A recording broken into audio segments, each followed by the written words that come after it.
இமாச்சல பிரதேச பள்ளத்தாக்கில் பஸ் பாய்ந்து விபத்துக்குள்ளானதில் 21 பயணிகள் பரிதாபமாக பலியாயினர்.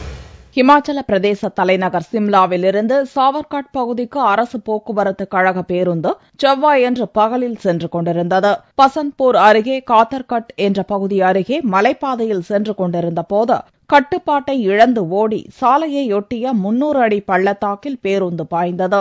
இவ்விபத்தில் 7 பெண்கள் உட்பட 21 பயணிகள் பரிதாபமாக பலியாயினர். பலத்த காயமுற்ற 5 பேர் சிம்லாவில் உள்ள இந்திரா காந்தி மருத்துவக் கல்லூரி மருத்துவமனையில் சேர்க்கப்பட்டனர். பலியான சிலரது உடல் பாகங்கள் துண்டு துண்டாகி போயிருந்தன.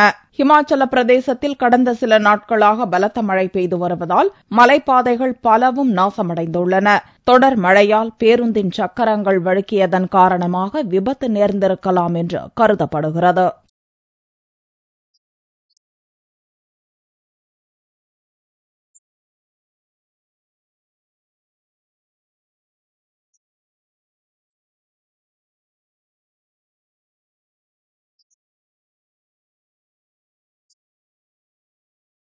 பள்ளத்தில் பேருந்து பாய்வதற்கு முன் டிரைவர் வெளியே பாய்ந்ததால் அவர் அதிர்ஷ்டவசமாக உயிர் தப்பினார் என்பது குறிப்பிடத்தக்கது.